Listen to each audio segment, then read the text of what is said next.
ये आपको मैं principle of management class 12th के लिए प्रोजेक्ट दिखा रहा हूँ बिजनेस का हिंदी में। कैसे ड्रॉ करते हैं, कैसे बनाते हैं। देखिए यहाँ सर्टिफिकेट लिखा है, उसके बाद एक्नॉलेजमेंट है, उसके बाद इंडेक्स देना होता है। इंडेक्स के बाद आपको टॉपिक का इंट्रोड्यूस करना होता है। यहाँ हेनरी फेयोल के बारे में बात हो रही है, फेयोल की चित्र लगी है और फिर फेयोल का पूरा लाइफ हिस्ट्री जो है ये यूजुअली आपको बुक में मिल जाएगा या इंटरनेट से भी आप निकाल सकते हैं। फेयोल का डायग्राम है और अभी फेयोल के हिस्ट्री के ही बारे में बता रहा है। फिर यहाँ पर मैनेजमेंट का मीनिंग बता रहा है और मैनेजमेंट वर्सेस मैनेजमेंट टेक्निक में डिफरेंस एक्सप्लेन कर रहा है।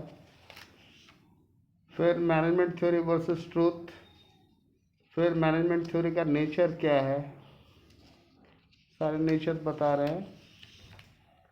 जनरल गाइडलाइंस है, फ्लेक्सिबल है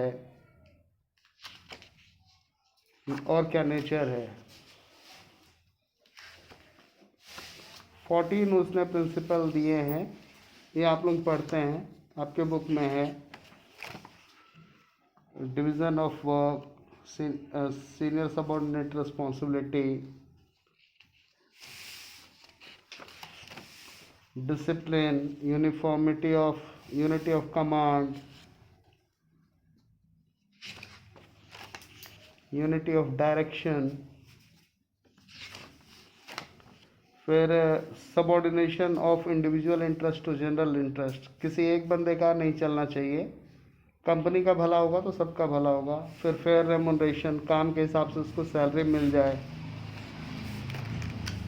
फिर सेंट्रलाइजेशन वर्सेस डिसेंट्रलाइजेशन, फिर स्केलर चेन, ये गैंग प्लान दिखाया है कि कैसे सेम लेवल के दो स्टाफ आपस में कम्युनिकेट करेंगे।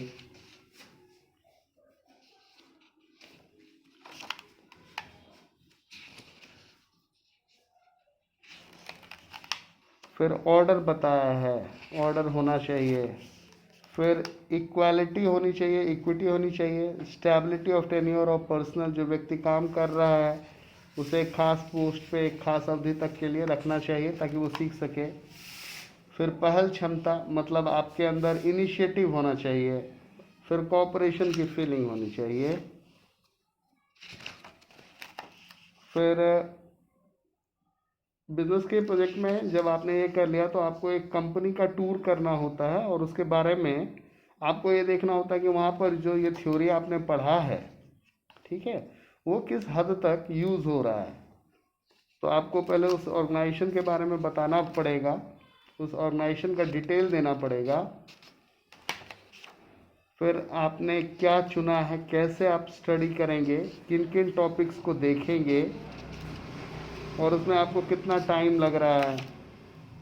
आप कौन कौन से टूल्स यूज़ करेंगे, क्वेश्चनर यूज़ करेंगे, पर्सनल ऑब्जर्वेशन करेंगे, हाँ, और हर चीज़ को आप जांच रहे हैं और उसके बारे में आप रिपोर्ट कर रहे हैं कि हम क्या गए, कैसे देखे, हमने क्या ऑब्जर्व किया, उसके लिए हमने क्या स्टैटिस्टिकल मेथड यूज़ किया।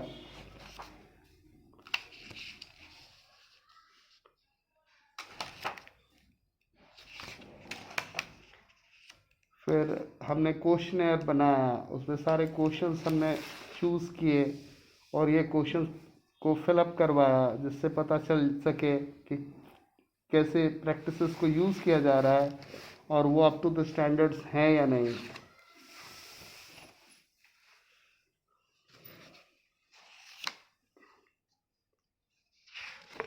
फिर उसका प्रैक्टिकल पार्ट क्या है, उसका एनालिटिकल पार्ट क्या है, उसका एक्सप्लेनेशन क्या है। फिर कंक्लूजन कैसे निकाल रहे हैं, आपको क्या रिस्पॉन्सेस मिले,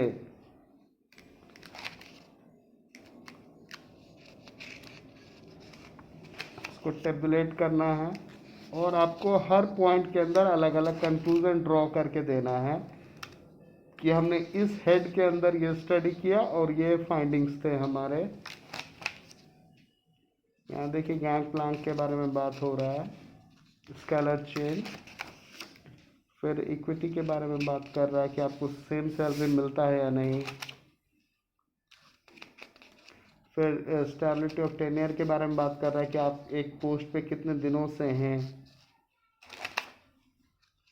आप इनिशिएटिव लेते हैं तो उसके बदले में क्या मिलता है, उसको रिवार्ड किया जाता है, उसको फ़ोन किया जाता है, क्या है उसके बारे में। डिफरेंट हेड्स को इसमें एक्सप्लेन किया गया है। कुल मिला जुला करके एक अच्छी मेहनत आपको बेहतरीन रिजल्ट्स, बेहतरीन मार्क्स दे सकता है। और टीचर इम्प्रेस होना चाहिए आपके काम से, और ये लगना भी चाहिए, ये नहीं लगना चाहिए कि भाई हमने एक दिन में ही कर लिया है सारा कुछ। ये लगना चाहिए कि जेन्युइन स्टडी किया है। और लास्ट में आपको बिब्लियोग्राफ देना पड़ता है कि आपने इंफॉर्मेशन कहाँ से लिया, कैसे लिया। तो इस तरीके से एक बेहतरीन प्रोजेक्ट बन पाता है। Thank you.